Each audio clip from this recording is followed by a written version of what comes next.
Hello दोस्तों, ये पचरा गीत है। आप लोगों को कैसा लगेगा? आशा करती हूँ अच्छा ही लगेगा। यदि अच्छा लगे तो लाइक सब्सक्राइब ज़रूर करिएगा। धन्यवाद। के करे घर माई दिया ना जरईबू, के करे घर अधियार हो माँ,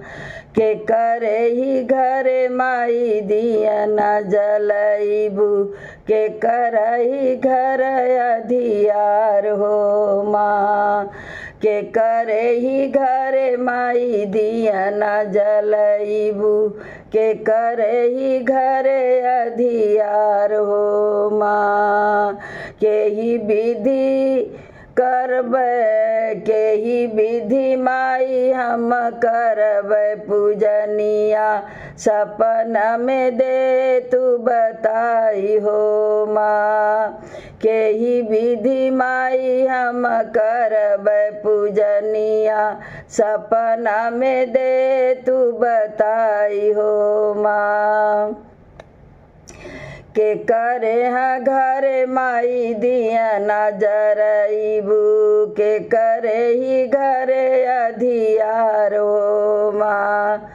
के करे ही घर माई दिया ना जलईबू, के करई घर अधियार हो माँ, फूलवा रहल जवन भवरा जूठरल स, फूलवा रहल जवन भवरा जूठरल स, का हम तोह के चढ़ाई हो माँ, फूलवा रहल तवन भवरा जूठरल स, का हम तोह के चढ़ाई हो माँ, के करे हाँ घर माई दिया ना जरईबू, के करई घर अधियार हो माँ, के करे घर माई दिया ना जलईबू, के करई घर अधियार हो माँ, के करई घर अधियार हो माँ, अरे के करई घर अधियार हो माँ, फूलवा रहल जवन भवरा जूठरल, का हम तोह के चढ़ाई हो माँ, अरे का हम तोह के चढ़ाई हो माँ, के ही विधि माई करबै तो हरि पूजनिया, सपना में दे तू बताई हो माँ, के ही विधि माई करबै तो हरि पूजनिया, सपना में दे तू बताई हो माँ, पनिया रहल जवन मछरी जूठरल, के ही विधि तोहे नहवाई हो माँ, पनिया रहल जवन मछरी जूठरल, के ही विधि तोहे नहवाई हो माँ, पनिया रहल जवन मछरी जूठरल, के ही विधि तोह नहवाई हो माँ, के ही विधि तोह नहवाई हो माँ, के करे ही घर माई दिया ना जरईबू, के करई घर अधियार हो माँ, के करई घर अधियार हो माँ, के करई घर अधियार हो माँ,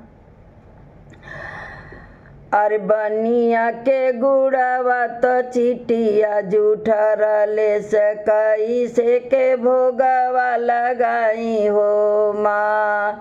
बनिया के गुड़वा त चिटिया जूठरल से, बनिया के गुड़वा त चिटिया जूठरल से, कैसे के भोगवा लगाई हो माँ, के करे ई घरे माई दिया नजरबू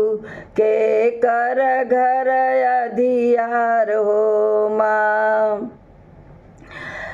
के ही विधि करो माई तोहरी पूजनिया सपना में दे तू बताई हो माँ सपना में दे तू बताई हो माँ गैया का घिउआ मैया बछड़ा जूठर लेस गैया का घिउआ मैया बछड़ा जूठर लेस के ही विधि हवन कराई हो माँ के ही विधि हवन कराई हो माँ के ही विधि करो माई तोहरी पूजनिया सपना में दे तू न बताई हो माँ के ही विधि करो माई तोहरी पूजनिया सपना में दे तू न बताई हो माँ के करे ही घरे माई दिया नजर तू है के कराई घर अधियार हो माँ के करे ही घर माई दिया नजल तू है के कराई घर अधियार हो माँ।